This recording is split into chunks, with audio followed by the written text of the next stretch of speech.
Assalamualaikum warahmatullahi wabarakatuh. Jumpa lagi dengan saya Aldi di channel Mereka Ada. Dimanapun kalian berada, saya doakan semoga kalian dalam kondisi sehat dan selalu diberikan kemudahan dalam menjalankan segala aktivitas. Di kesempatan kali ini saya akan membacakan cerita yang ditulis oleh Mas Restu Wiratmaja tentang pendakian misterius 1 ke Gunung Slamet.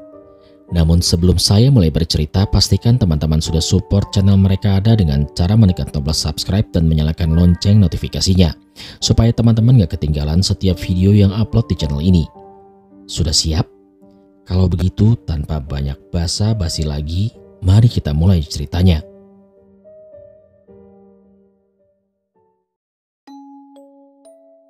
Di sebuah desa di bawah kaki Gunung Slamet terdapat satu keluarga yang menjadi penyangga akan keamanan dan ketentraman para warganya.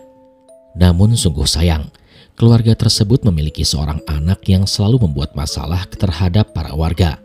Orang-orang desa menyebutnya sebagai Cahreget atau anak kotor.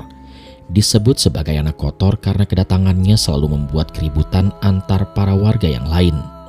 Selain karena memiliki tingkah dan perilaku yang kurang baik, anak ini juga sering bermabuk-mabukan di samping ayahnya yang merupakan seorang ustadz di desa tersebut. Tidak heran banyak warga yang tidak menyukai anak tersebut dan diklaim sebagai anak yang tidak memiliki kehidupan yang baik di masa yang akan datang. Namanya adalah Manunggal. Dia adalah anak tunggal dari pasangan Ustadz Anwar dan juga Ibu Halimah. Manunggal sendiri berumur 17 tahun dan baru saja menamatkan sekolahnya di salah satu sekolah yang berdekatan dengan desanya. Selama di sekolah, Manunggal dikenal sebagai murid yang memiliki pribadi yang rebel atau pemberontak. Dia kerap mengajak teman-temannya untuk mengikuti tradisi buruknya dengan berbolos sekolah atau mengajaknya meminum minuman haram. Pak Anwar dan Bu Halimah telah berkali-kali mengingatkan kepada Manunggal untuk tidak melakukan perbuatan jelek yang berimbas kepada keluarganya dan juga orang-orang yang berada di sekitarnya. Namun tetap saja, hal ini terus menjadi kebiasaan dari Manunggal untuk selalu berbuat hal yang tidak senonoh sampai-sampai dirinya hampir ingin dikeluarkan. Dan sekarang Manunggal sudah lulus dari sekolahnya. Seharusnya setelah sekolah adalah kehidupan yang sebenarnya yang akan dihadapi oleh setiap orang dengan cara mengembangkan hal-hal baik di dalam kehidupan. Namun tidak bagi Manunggal. Dia bahkan tidak mengenal siapa dirinya dan akan kehilangan jati dirinya sebagai seorang anak yang memiliki seorang ayah sebagai ustadz, serta seorang ibu yang baik dan dermawan. Para warga desa telah berkali-kali mengancam kepada Manunggal untuk tidak memberikan kesan dan pesan buruk terhadap kedua orang tuanya yang dinilai telah membangun desa dengan cara yang baik. Namun ancaman tersebut bagaikan angin yang bertiup melewati tubuhnya saja. Tidak ingin didengarkan, justru tindakannya semakin kurang ajar dan menimbulkan amarah yang besar bagi para warga. Namun semuanya berubah seketika tak kala di mana Manunggal mendapati sebuah kecelakaan besar di dalam hidupnya. Dia hampir saja mati tak kala menengguk minuman beralkohol terlalu banyak. Hal ini menjadikan Manunggal koma di rumah sakit hingga 1 bulan penuh lamanya. Selama berada di rumah sakit, Pak Anwar dan Bu Halimah selalu setia menemani anaknya yang berada di rumah sakit. Para warga yang memang mendengar pemberitaan semacam itu akhirnya menjadikan momen itu sebagai momen kemenangan. Mereka merasa senang tak kala Manunggal mendapatkan musibah yang sepadan dengan apa yang telah ia lakukan sendiri. Manunggal tinggal nama aja, gak lama lagi dia pasti mati. Sehari tanpa Manunggal seperti perdamaian bagi dunia. Alah, pantas saja koma. Dia dulunya kan berandalan. Anak kotor seperti itu memang pantas mendapatkan musibah yang besar. Kata cemoohan, cacian, dan makian terus-menerus diucapkan para warga yang memang tidak menyukai Manunggal. Sampai akhirnya semua berita dan isu buruk terhadap Manunggal terdengar di telinga Pak Anwar.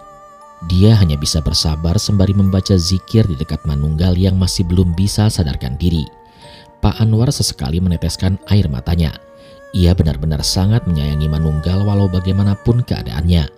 Menurutnya Manunggal akan berubah tak kala dirinya menyadari siapa jati dirinya yang sebenarnya. Sembari membaca zikir, Pak Anwar terus-menerus mengelus dahi anaknya yang masih terbujur kaku dengan kondisi tubuh yang benar-benar sangat fatal. Ia kemudian mengucapkan sesuatu kepada Manunggal. Nak, kamu itu adalah anak yang terpilih. Kamu bukan orang biasa. Biarkan orang-orang menilaimu dengan penilaian yang jelek. Akan tetapi kamu akan mengetahui siapa jati dirimu nanti. Kasih sayang seorang ayah benar-benar luas. Dia bahkan siap menerima segala risiko yang nantinya akan menjadi sebuah pandangan buruk dari orang-orang yang tidak menyetujui akan keputusannya. Wajar saja jika seorang anak dikatakan tidak baik, seorang ayah akan menjadi tameng bagi anaknya sendiri. Walaupun anaknya telah berbuat salah, seorang ayah meyakini satu hal. Dia percaya jika anaknya suatu saat akan berubah dan menjadi lebih baik bahkan dari apa yang dibicarakan oleh orang-orang yang tidak mengenali anaknya lebih dalam. Pak Anwar bisa meyakini hal semacam itu karena dirinya mendapatkan sebuah gambaran yang berada di dalam diri Manunggal. Selama dalam penjagaannya terhadap Manunggal, Pak Anwar selalu mendapatkan welingan dari para sesepuh yang berada di sekitar Gunung Slamet. Bahkan saat di mana dirinya tertidur, Pak Anwar didatangi oleh pria yang menggunakan gamis berwarna putih dengan membawa seekor macan besar dan menghampirinya di dalam kegelapan hutan. Sesepuh itu mengatakan terkait pemberitaan yang nantinya akan terjadi kepada Manunggal di masa yang akan datang. Anakmu masih keturunanku. Dia harus menemuiku di atas sana. Sebagai seorang penerus, dia harus ditempa menggunakan bahan yang keras dan menjijikkan agar orang-orang mengira kalau manusia sepertinya adalah manusia yang paling kotor. Pak Anwar yang mendengar kalimat itu hanya bisa terdiam. Bukan dirinya tidak mempercayai akan perkataan aneh dari orang asing yang bahkan menyebutnya sebagai sesepuh atau apapun. Namun dia merasa aneh saja dengan semua ucapan yang dikerahkan oleh sesepuh itu terkait dengan masa depan anaknya yang tidak diketahui oleh orang-orang kebanyakan. Karena jiwa penasaran dari Pak Anwar besar, dia pun menanyakan terkait dengan siapa dirinya berbicara dan ada maksud serta tujuan apa dirinya mengatakan hal semacam itu kepada Manunggal. Maaf Mbah, dirimu siapa? Aku yang menjaga Slamet, yang bakal membersihkan hati para keturunanku yang kotor. Yang kotor? Anakmu itu telah memiliki hati yang kotor, tapi anakmu akan menjadi orang yang besar. Kalimat dari sesepuh itu seperti memberikan motivasi besar bagi Pak Anwar untuk bisa menjadikan Manunggal menjadi sosok yang lebih baik lagi. Ia tahu secara garis keturunannya Pak Anwar masih memiliki keterikatan terhadap orang-orang yang dulunya pernah menjadi bagian terpenting dari gunung yang berada dekat di desanya. Selain itu, keterikatan antara Gunung Slamet dengan gunung-gunung yang lain masih menjadi sebuah tali yang saling berhubungan antara satu dengan yang lain, seperti Gunung Ciremai, lalu ada Salak dan bahkan gunung-gunung yang lain. Karena itulah ada satu permintaan yang memang diarahkan oleh sesepuh itu kepada Pak Anwar jika nantinya Manunggal telah sadarkan diri. Permintaan itu sangatlah berat dan mungkin Pak Anwar tidak enak hati untuk mengatakan kepada Manunggal terkait dengan apa yang dia ketahui nantinya. Jika anakmu telah sembuh, suruh dia menemuiku di atas sana. Kunjungi aku di antara celah bebatuan yang menjulang tinggi. Di tengah bebatuan tersebut akan terlihat sebuah desa yang hanya bisa dilihat oleh orang-orang yang masih memiliki garis keturunanku. Desa itu disebut sebagai Desa Resik atau Desa Pembersihan. Kalimat seperti itu membuat Pak Anwar semakin yakin akan sesuatu yang memang akan terjadi nantinya kepada anaknya di masa yang akan datang. Kehadiran sesepuh yang menobatkan anaknya sebagai anak pilihan membuat Pak Anwar selalu menjaga Manunggal dari berbagai macam rongrongan orang-orang yang tidak menyukainya. Di dunia ini manusia hidup berdampingan. Ada dunia yang memang dikhususkan oleh manusia dan ada juga sebuah dunia yang dikhususkan oleh sesuatu yang tidak bisa dilihat oleh manusia. Namun ada sebagian orang yang mampu menembus akan hal tersebut. Satu sama lain dari mereka terkadang selalu memiliki timbal balik yang baik. Akan tetapi ada juga dari mereka yang tidak memiliki timbal yang baik. Mereka sengaja memperalat manusia dan menjatuhkannya ke dalam sebuah lubang kegelapan hingga menjadikan orang-orang yang berada di bawah kendalinya. Karena itulah tidak heran jika ada sekelompok manusia yang terjerumus akan godaan mereka yang tidak terlihat dan menjadikannya sebagai tameng diri untuk bisa mendongakkan kepala ke atas dibanding dengan orang-orang yang berada di sekitarnya. Seperti halnya Manunggal. Dia adalah salah seorang manusia pilihan yang kehadirannya kerap memberikan sesuatu yang tidak menyenangkan bagi orang-orang yang memiliki hati gelap dan keras. Dari Manunggal banyak sekali pelajaran yang memang seharusnya bisa diambil dan diterapkan dalam kehidupan manusia untuk tidak memandang dan menilai lebih cepat.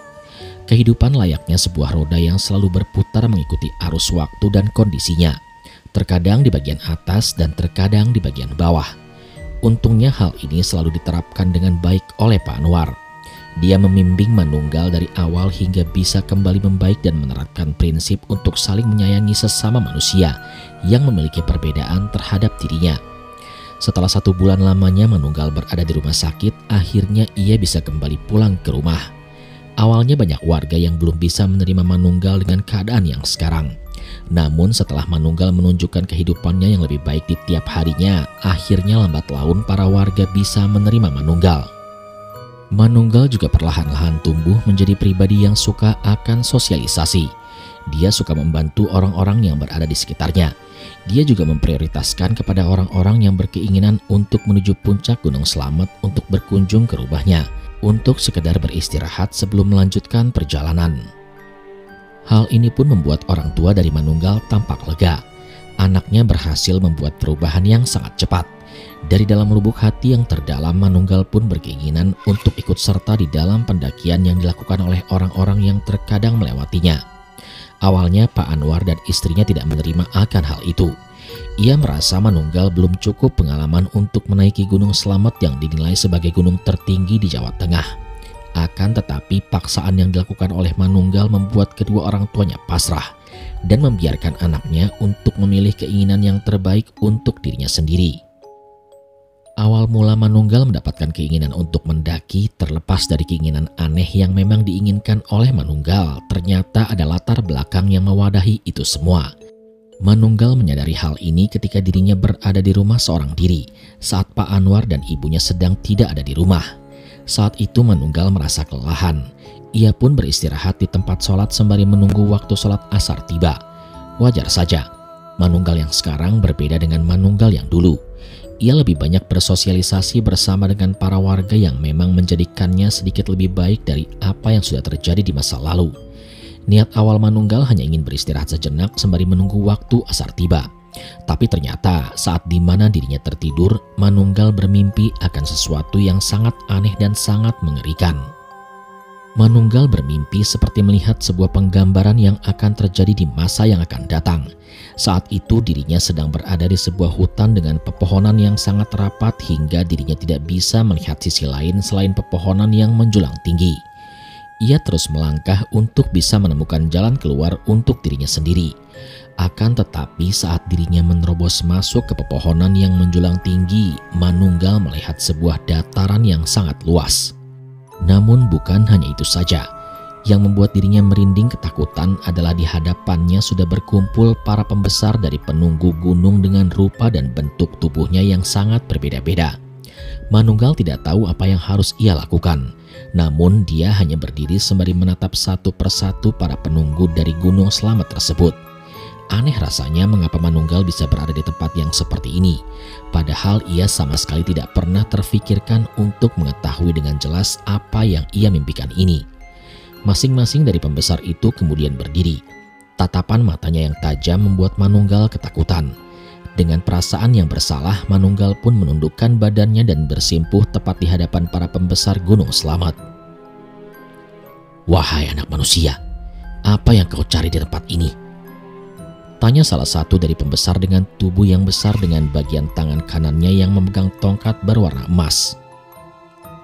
"Aku terjebak di dalam mimpi. Aku tidak tahu di mana." Manunggal menjawab pertanyaan tersebut dengan sangat gugupnya. Ia bahkan tidak tahu harus berkata apa lagi untuk meyakinkan para pembesar gunung tersebut agar bisa mempercayai perkataannya. "Siapa namamu?" "Namaku Manunggal." "Dari mana asalmu?" "Dari sebuah desa yang berada di kaki gunung ini." "Siapa nama ayahmu?" "Anwar, Mbah." Tak kala Manunggal menyebutkan nama orang tuanya, salah satu dari pembesar tersebut langsung terkejut. Ia kemudian menyuruh bawahannya untuk membawa Manunggal lebih dekat dengannya. Manunggal terkejut saat ada salah satu sosok berbadan hitam mirip seperti genderuwo mendekatinya dan mengangkat tubuhnya dengan sangat enteng. Seperti halnya mengangkat sebuah benda yang sangat ringan. Genderuwo itu bisa saja melemparnya dari atas gunung jika dirinya mau. Namun perintah dari tuannya menginginkan agar Manunggal kembali terus terang untuk menceritakan maksud dan tujuannya mendatangi sebuah lokasi dan tempat yang jarang manusia umum mengetahuinya. "Manunggal, Kau adalah anak yang beruntung. Dirimu bisa menembus dinding gaib yang ketebalannya tidak bisa dijangkau oleh manusia yang lain kecuali orang-orang tertentu. Kedatanganmu memberikan kejutan bagi kami semua. Tidak heran jika kamu adalah salah seorang keturunan dari bangsawan terkenal. Sekarang katakan dengan jujur, apa yang membuatmu memasuki tempat ini? Manunggal tidak tahu siapa nama dari salah satu pembesar tersebut, tapi dirinya yakin bahwa pembesar itu adalah salah satu pembesar dari penghuni gunung yang dikenal karena kebaikannya. Tidak semua pembesar gunung bisa sangat hangat ketika berhadapan dengan manusia. Justru ada juga beberapa pembesar yang sangat benci dengan kehadiran para manusia. Tidak heran, kedatangan Manunggal bisa semenakjubkan itu. Pasalnya jika memang dipikir-pikir, formasi mereka semua sedang berada di dalam satu susunan yang sangat rapi seperti layaknya manusia pada umumnya. Apakah jangan-jangan mereka semua sedang melakukan sebuah rapat khusus dengan para pembesar-pembesar lainnya di Gunung Slamet? Akhirnya Manunggal pun mendapatkan sebuah jawaban yang sangat mencengangkan. Seperti apa yang saat ini ia pikirkan. Manunggal mengetahui secara pasti terkait dengan apa yang sedang terjadi di sebuah dataran yang luas tersebut. Manunggal, dataran ini tidak bisa dijamah oleh manusia. Jika kamu baru saja melewati pepohonan ribun itu, maka manusia akan melihat dengan pandangan yang sama. Namun jika dirinya memiliki hati yang bersih, pikiran yang jernih dan perilaku yang sopan santun dan memiliki tingkat kedekatan terhadap Tuhan yang besar, maka penutup untuk mengetahui hal tersebut sangatlah besar. Dia akan mengetahui dataran yang ada di Gunung Slamet ini. Manunggal masih terdiam. Ia tidak bisa mengatakan apa-apa dan membiarkan pembesar yang dia yakini sebagai pembesar dari Gunung Slamet itu bercerita tentang apa yang tidak ia ketahui sebelumnya. Di gunung ini terdapat sebuah desa. Desa itu bernama Desa Resik. Desa yang memang dikhususkan oleh orang-orang yang memiliki hati dan pikiran yang jernih saja yang bisa masuk ke dalam desa itu. Di dalam desa itu terdapat sebuah pemukiman. Lalu di sana juga para wanita dan pemuda tidak pernah tua. Mereka semua muda-mudi dengan rupa yang sangat cantik dan tampan. Anak kecil di sana sangatlah sopan-sopan. Tidak ada hewan peliharaan yang memiliki taring dan cakar. Pengobatan di sana sangatlah bagus. Satu persatu Manunggal mengetahui dengan jelas terkait dengan sebuah informasi yang belum ia ketahui. Bahkan Manunggal sendiri agak takjub dengan perkataan yang baru saja dikatakan oleh pembesar itu. Barangkali ini adalah sebuah pembelajaran yang memang harus diketahui oleh Manunggal sebelum dirinya mendapatkan sebuah misi tertentu. Manunggal terlebih dahulu diberitahukan terkait dengan lokasi-lokasi yang menjadi tempat dari Desa Resik itu. Jika nantinya dirimu ingin menaiki gunung ini, berlaku sopanlah kepada kami. Lalu jangan membuang sesuatu yang tidak bisa punah dimakan waktu. Jaga bicara dan tingkah lakumu dalam menaiki gunung ini. Tak kala sudah berada tepat di hadapan sebuah batu besar dengan sinar matahari membelakangi batu itu, jalanlah ke sana. Di sana kamu akan melihat sebuah desa. Tetapi jika memang kamu dijemput oleh seseorang dayang, kamu sungguh sangat beruntung. Tidak semua manusia yang mau dijemput oleh dayang kecuali orang-orang tertentu saja. Selesai menjelaskan hal tersebut, tiba-tiba terdengar suara gemuruh seperti trompet yang sangat kencang. Suara itu menandakan berakhirnya waktu pertemuan mereka. Manunggal sangat beruntung bisa mengetahui sedikit sisi terbuka dari sesuatu yang tidak pernah ia ketahui. Tidak berselang lama semua keadaan menjadi gelap. Pepohonan menjadi hilang. Dataran menjadi tertutup. Memang sangat aneh mimpi yang baru saja dirasakan oleh Manunggal. Ia bahkan tidak pernah memperkirakan bisa mendapatkan sebuah mimpi yang sangat di luar nalar manusia itu sendiri. Sejak saat di mana Manunggal mendapatkan mimpi yang aneh itu, ia pun memutuskan untuk meminta bantuan kepada kedua orang tuanya untuk bisa diberikan izin mendaki ke Gunung Slamet. Akhirnya Pak Anwar pun meminta bantuan kepada seorang temannya yang kebetulan seringkali mengajak orang-orang di desa untuk menaiki gunung itu dengan tujuan sekedar membuka atau memperbaiki lahan yang berada di sekitaran Gunung Slamet. Dia adalah Pak Jawi, dikenal sebagai salah satu penggiat yang berada di Gunung Slamet. Keikutsertaannya di dalam perbaikan keadaan Gunung Slamet patut diacungi jempol. Dia juga sering dihubungi oleh orang-orang yang berada di sekitar Gunung Slamet untuk membantu orang-orang yang terkadang terjebak di atas sana. Pak Jawi sudah beberapa kali juga membawa para pendaki yang turun ke bawah namun dengan kondisi yang sudah tidak bernyawa. Menurut Pak Jawi, orang-orang yang mendaki ke gunung tanpa persiapan alat yang lengkap dan tepat, maka sama saja seperti halnya menyetorkan nyawa kepada alam. Hal ini menjadi sebuah kebodohan bagi orang-orang yang memang menginginkan menaiki gunung hanya untuk pamer dan bisa merasakan vibes dari keadaan alam yang berada di luar sana. Setelah Pak Jawi menyetujui, ia pun kemudian meminta izin kepada Pak Anwar untuk mengunjungi rumahnya dengan maksud dan tujuan memberitahu kepada Manunggal terkait apa saja yang harus dan perlu dipersiapkan sebelum pendakian dimulai nanti. Setibanya di rumah Manunggal, Pak Jawi segera menemui Manunggal. Ia kemudian berbincang-bincang banyak hal terkait perbedaan yang signifikan antara keadaan yang berada di pegunungan dengan keadaan yang berada di luar pegunungan. Adapun hal-hal yang memang harus diketahui oleh Manunggal terkait dengan keadaan cuaca yang berada di pegunungan sangatlah berbeda jauh dengan keadaan dan kondisi yang berada di luar pegunungan. Selain itu, gunung juga merupakan tempat yang asri yang seharusnya tidak dikotori oleh tangan-tangan manusia. Terkait dengan pembuangan sampah yang harus dipersiapkan sebelum pendakian dimulai, dan juga kondisi fisik serta kesehatan yang memang harus benar-benar fit sebelum pendakian dimulai. Setelah menjelaskan secara kompleks terkait dengan pendakian tersebut, Manunggal pun segera mempersiapkan apa-apa yang memang dibutuhkan untuk pendakian nanti. Ia kemudian meminta kepada bapaknya untuk membantu mempersiapkan alat-alat sebelum pendakian dimulai. Sebelum pemberangkatan, Pak Anwar membeberkan beberapa mitos yang berada di Gunung Slamet yang memang harus diketahui langsung oleh Manunggal. Mitos ini diperuntukkan agar Manunggal bisa dengan baik untuk memilah dan memilih keadaan yang sudah beredar di sekitaran Gunung Slamet. Gunung Slamet terkenal tidak hanya dari pesona alamnya saja, tapi juga kisah-kisah yang beredar di kalangan masyarakat yang mengundang niatan untuk mengusutnya. Salah satunya adalah cerita muasal nama gunung ini yakni Slamet. Banyak orang bilang bahwa nama adalah doa. Maka dari itu nama Slamet mengundang doa bahwasanya gunung ini tetap membawa keselamatan, ketentraman, dan berkah. Jalur pendakian Bambangan merupakan jalur pendakian yang paling terkenal dan paling banyak dipilih oleh para pendaki karena memiliki rute yang pendek jika dibandingkan dengan jalur yang lain. Di jalur ini terdapat 2 buah pohon besar yang berdiri sejajar sehingga tampak seperti pintu gerbang.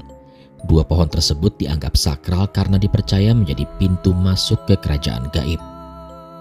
Misteri Pos Samarantu. Ketika melewati Bambangan, kamu akan menemukan Pos Samarantu. Konon Pos Samarantu merupakan area paling angker di sepanjang jalur Bambangan. Nama Samarantu sendiri berasal dari kata samar dan hantu, sehingga bermakna hantu yang tidak terlihat. Banyak para pendaki percaya jika nekat mendirikan tenda di sana, maka mereka akan diganggu oleh makhluk gaib. Kemudian misteri makhluk kerdil jalur Guci. Jalur pendakian Guci yang terletak di Kabupaten Tegal juga cukup populer di karangan para pendaki gunung. Selain itu, jalur Guci juga dianggap tak kalah seram dibandingkan dengan jalur Bambangan. Makhluk yang dulunya manusia tersebut dipercaya merupakan pendaki yang tersesat di Gunung Slamet dan tidak bisa turun kembali ke bawah. Lalu ia bertahan hidup dengan memakan tumbuh-tumbuhan layaknya seekor hewan herbivora.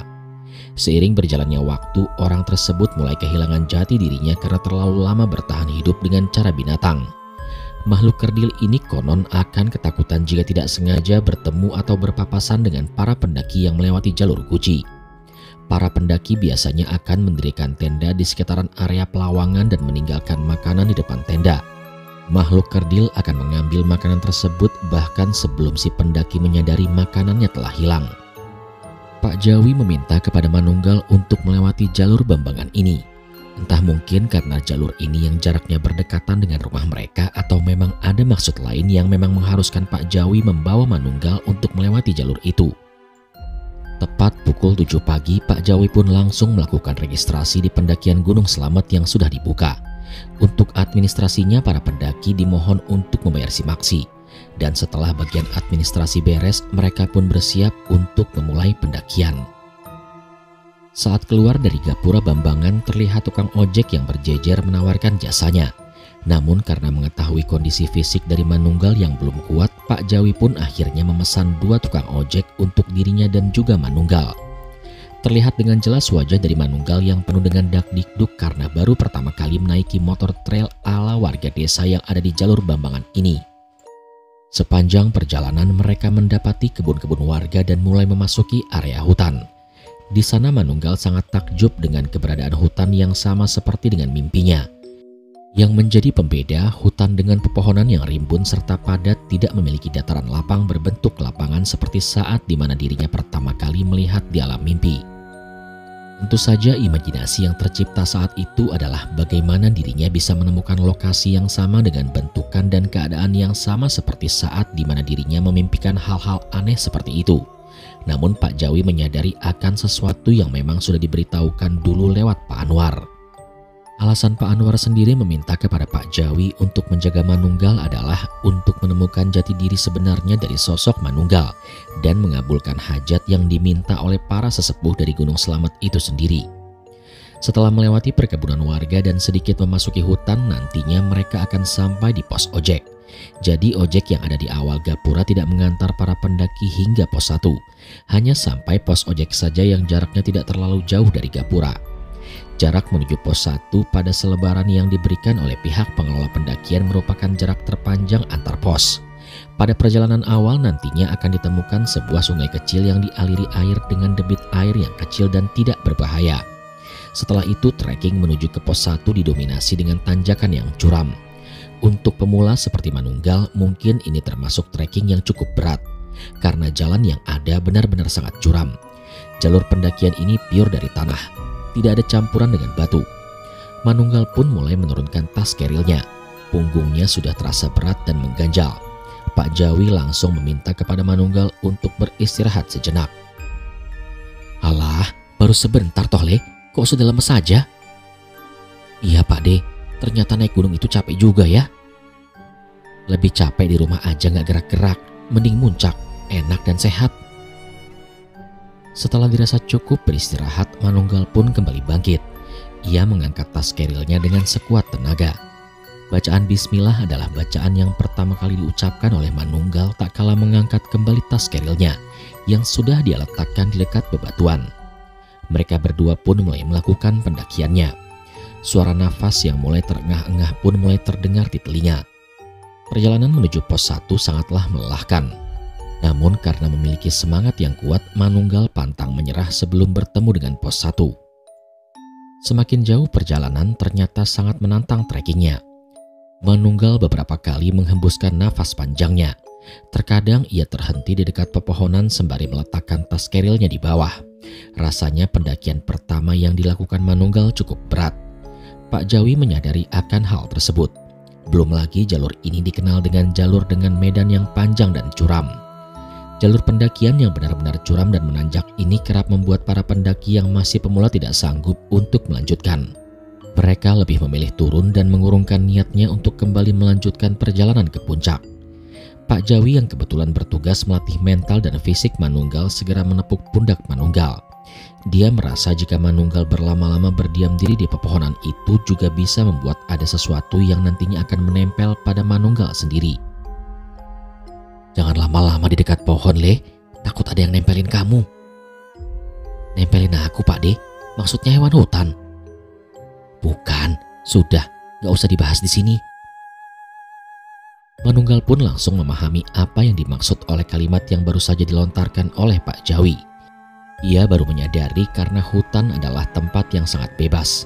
Dengan begitu kemungkinan besar keberadaan sesuatu yang berada di hutan sangat berbeda dengan keberadaan yang ada di luar hutan. Hal ini disebabkan hutan atau gunung serta tempat-tempat lainnya yang kemungkinan besar jarang terjamah oleh manusia memiliki nilai yang unik untuk dijadikan lingkungan yang nyaman bagi para hewan liar, para sosok yang tak kasat mata atau para penjaga gunung lainnya. Mereka pun akhirnya melanjutkan perjalanan. Setelah berjalan hingga 200 meter jauhnya, akhirnya mereka melihat sebuah warung milik warga lokal. Betapa senang hatinya mereka saat melihat warung lokal tersebut. Manunggal mengira bahwa itu adalah pos 1. Namun ternyata itu adalah pos 1 bayangan. Manunggal pun merasa sedikit kecewa.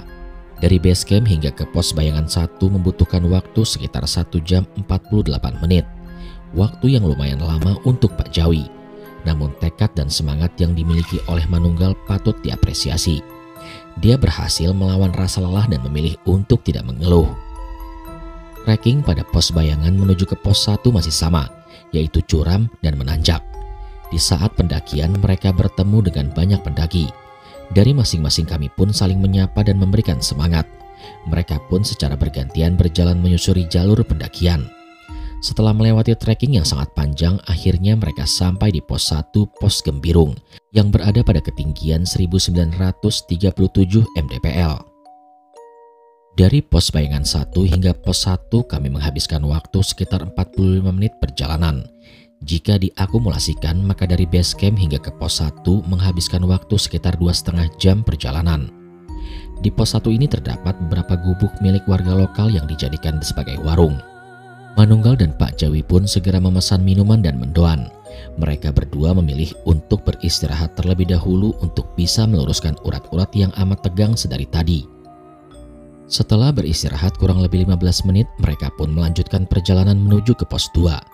Tidak jauh dari pos 1 nanti akan ada persimpangan jalan. Karena memang kesalahan kami yang tidak bertanya kepada pendaki lain atau warga lokal, kami pun akhirnya memilih jalanan dengan medan yang sulit. Jika kalian menemukan persimpangan ini, maka pilihlah jalur yang kanan. Terkadang banyak pendaki yang terkecoh dengan jalur yang berada di sebelah kiri. Setelah mereka melalui jalur tersebut, keadaan trek menjadi semakin sulit.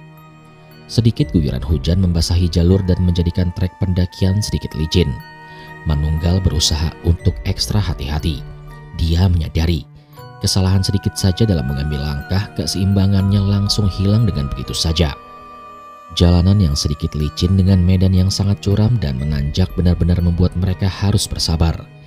Jalur yang ada terkadang terlihat seperti jalanan air yang terdapat tapak kaki yang mana itu merupakan bekas langkah dari para pendaki lain. Setelah melewati jalanan yang licin, sampailah kami di pos 2. Pos Pondok Walang, berada di ketinggian 2256 mdpl. Dari pos 1 hingga ke pos 2 menghabiskan waktu sekitar 2,5 jam perjalanan. Sama halnya dengan pos 1. Di pos ini terdapat gubuk-gubuk warga lokal yang berjualan makanan dan minuman. Sambil beristirahat, Pak Jawi pun sedari tadi melihat ke sekitaran pepohonan. Ia melihat ada bayangan hitam dengan wajah yang pucat sedari tadi dan menggerak-gerakkan kepalanya beberapa kali. Pak Jawi pun meyakini bahwa sosok yang berdiri di balik pepohonan itu bukanlah seorang wanita pendaki atau warga lokal, melainkan sosok yang memang menunggu di sekitaran pohon tersebut. Untuk menghindari hal-hal yang tidak diinginkan, Pak Jawi pun menaburi garam di sekitaran pepohonan. Ia menyadari jika sosok itu mengincar Manunggal. Namun tepat setelah Pak Jawi menaburkan garam tersebut, tiba-tiba terdengar suara tawaan dari sekitaran pepohonan. Hal ini merespon Manunggal hingga membuat dirinya sedikit ketakutan karenanya. Gak usah takut, Le. Dia itu memang sudah berada di tempat ini sejak dulu kala. Setiap orang yang memiliki keistimewaan tertentu, sosok itu sering mengikutinya. Sontak batin Manunggal langsung tersentak mendengar hal tersebut. Ia bahkan baru mengetahui akan fakta yang baru saja diungkapkan oleh Pak Jawi terkait sosok yang baru saja tertawa itu. Sosok itu ternyata menyukai serta mengikutinya. Terus mereka masih ngikutin aku, Pak Le. Loh, kamu itu takut toh? Masa orang yang memiliki sesepuh dari pembesar Gunung Slamet takut sama para kroco-kroconya? Sesepuh Gunung Slamet? Kali ini Pak Jawi benar-benar keceplosan. Dia bahkan tidak bisa menahan ucapannya dan tidak bisa mengerem perkataannya sehingga membuat Manunggal akhirnya berpikir banyak hal akan kalimat yang baru saja diucapkan oleh Pak Jawi.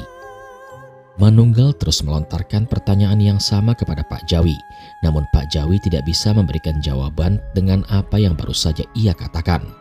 Ia lebih memilih diam dan tidak mengatakan apapun kepada Manunggal. Sampai akhirnya Manunggal terus-menerus melontarkan pertanyaan yang sama. Pak Jawi pun akhirnya menyerah. Ia kemudian menjelaskan secara singkat terkait dengan apa yang baru saja ia katakan kepada Manunggal.